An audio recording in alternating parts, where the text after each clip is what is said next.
డ్రగ్స్ను control చేయడానికి ప్రత్యేకంగా ఒక టీం ఉంది. అదేవిధంగా టాస్క్ ఫోర్స్ టీం ఉంది, సిసిఎస్ టీం ఉంది.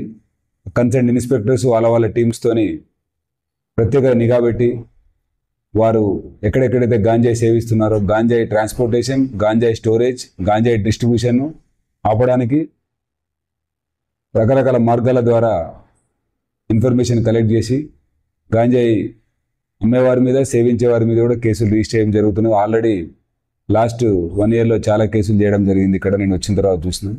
ఈవెన్ మహబాద్ టౌన్ పోలీస్ స్టేషన్ పరిధిలో కూడా NDPS కేసెస్ చేయడం జరిగింది.